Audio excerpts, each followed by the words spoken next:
Hey, Megan here. So a few videos ago, I was talking about the non-plant plant essentials that I have, and that's sort of a good segue into talking about my plant cabinets. Quick recap about the level of nerddom that I have. I have I think 253 plants right now.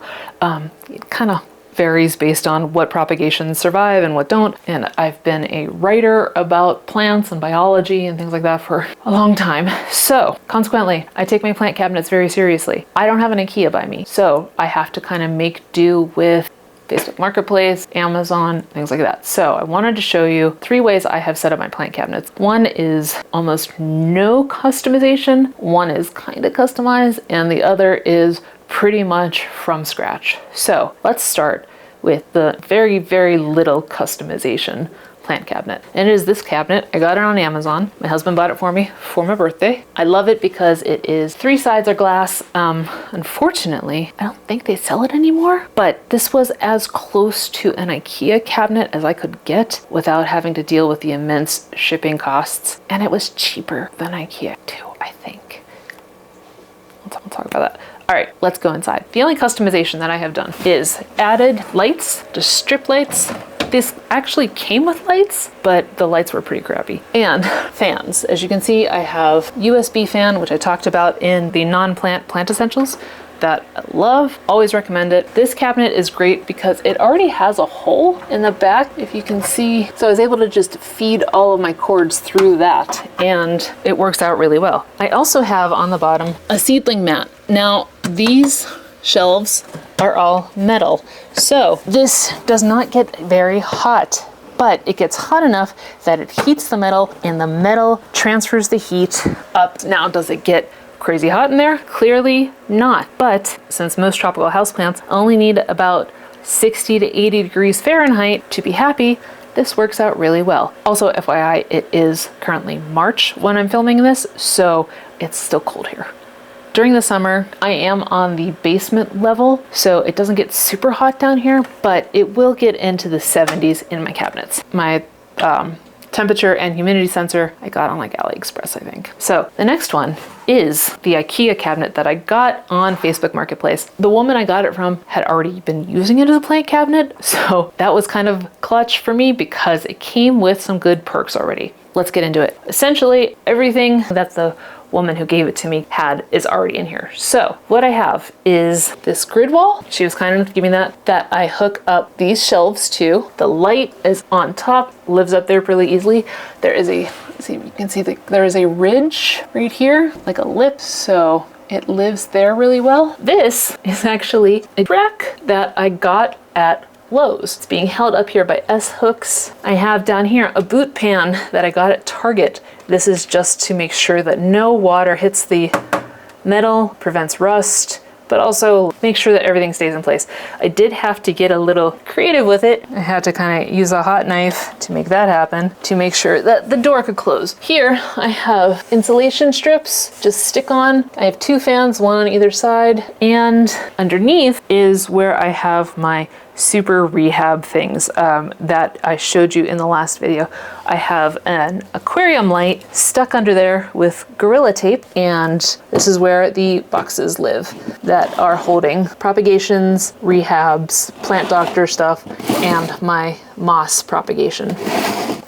I also have a seedling mat right here, and you can see I have it kind of folded to the side so that the heat transfers around. Under it is a hole, and this is where all the cords go through. Now, the original seller did not have this stopper, this plug. She just had it as an open hole. So I expanded it a smidge so that I could add one of those desk cord pluggy thingies. A couple of reasons I did that. One, to prevent any water from getting around the cut of the metal so that there's no rust. 2, it's just cleaner. That way I can make sure pretty much that no plants or water or anything gets through that hole, and I just like it. I just prefer it much better. As you can see, I also use hooks to hang a Purple Heart Tradescantia that is normally outside but is living here for the winter. Thoughts on this cabinet. So like I said, this is semi-customized, not a lot, but I know it usually comes with glass shelves. Mine were not. I did not come with that because she just didn't have them anymore. She didn't use them, so what's the point? The only thing that I really would recommend is to think about what you want to put in here, because it's great to have it all open like this, but it kind of, like, the shelves and everything make it a problem to get light all around. Do you know what I mean? So it's been a bit of a organization trial by fire, and I think it works well. Plants are alive, so that's good.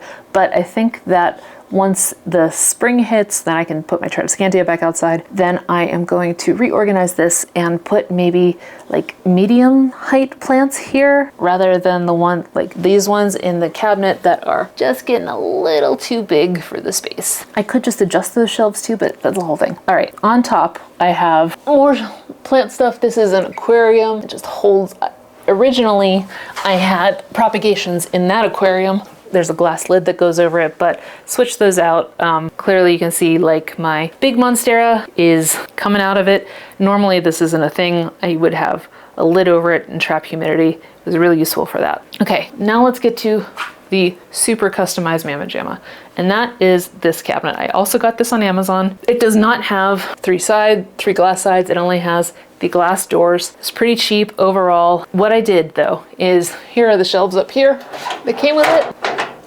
Okay, those shelves are solid. So to put cords for everything, I'd have to drill into each one. I was just like, there's a whole thing. It's, you know, like sheet metal. It's not that thick, and so it's kind of like it gives and it bends and it's the whole thing. So I went with closet shelving, and I found out the hard way that the closet shelving was not wide enough to get to the slats where you would stick like the shelf clip in. As you can see, like it just didn't make it. So what I got are these hooks, magnetic hooks. They are heavy duty. They do a better support job when they're hanging down, but that's not the case. I can't use it that way. So they are able to hold, I think 30 pounds or 40 pounds. They're substantial weight holders. And I also have the shelf clips holding these two just in case as a fail-safe. So worst comes to worst, the front will fall down, but not everything will fall onto the plants. Up here, I have, these are magnetic refrigerator shelves. I'm not entirely sure what you call them. Spice shelves, maybe? It came in a set of 4 shelves and 2 hooks, and I think the hooks were supposed to be for like a paper towel, but I used them for putting plants on the outside, and if I want, I can hang plants from these two. I have one over there. Clearly I have those 2 shelves. 2 shelves in here and one over there. For the lighting, I have Barina lights, and you can see I have 2 up here. They're magnetic, so they just snap in, and then I have them on the sides since I didn't entirely trust the magnet to be able to hold on these. Oh, by the way, I spray painted these black just to make sure that everything is cohesive. But as you can see, I have the Barina lights on the rim of the door, and I do have one on the bottom there. Now, all of these feed in to another hole that I had to cut out and another plug. This one goes out, and it is a smidge too wide for the actual cabinet. See if you can see. So not my favorite problem to have, but it is what it is. So on the bottom here also is another seedling mat, and on the door I have added a layer of foam for insulation. If you've never done plant cabinets and you're thinking about doing it, what I recommend, start with the level of DIY you're comfortable with. I am a bit of a DIY nerd, so I enjoy futzing around with this kind of stuff, but I will admit it's more of a fun in theory than in practice. Sometimes it gets really frustrating. So if you want to just start somewhere from scratch, start with an Ikea cabinet, or start with an equivalent of that guy, because it's just going to be easier. Now, when you are ready to get a plant cabinet and you've picked your DIY level, you got to start thinking about essentials for survival of the plants, and that is lights and air, potential heat, and monitoring. So look for lights that are adjustable, because you're gonna futz around. I have repeatedly. It just is what it is. Some plants will need more light, some plants will want less light, some you'll want to really focus on, like my mint monstera or my monstera albo. I want to make sure that those are happiest because they're super expensive. Those are like the plants that cost a little too much money for me to just kind of wing it. You know what I mean? So make sure that you are building the right setup for those things. Adjustable lights are always helpful. Fans, hooks, those two things are going to be so clutch for you. Like I showed you in my other video of the non-plant plant essentials, USB fans are tiny. They can go anywhere. You add them with magnetic hooks and they are happy. If you decide to really get into the DIY, you have to think about rust, because these cabinets are metal. You can get wood, but then you even have to, you have to worry about warping, right? So think about the long-term strategy. How will you ensure that the water that you inevitably spill is going to not mess up the cabinets? So I recommend using paint, spray paint, really just like that you are making the best good faith effort to stop rust from taking over your cabinets. In terms of shelves, if you decide to get a tall cabinet instead of a wide and you want to think about shelves, most people recommend using the slatted closet shelves because air can circulate easier. I haven't really found it to be that big of a game changer in terms of plant survival. It's fine.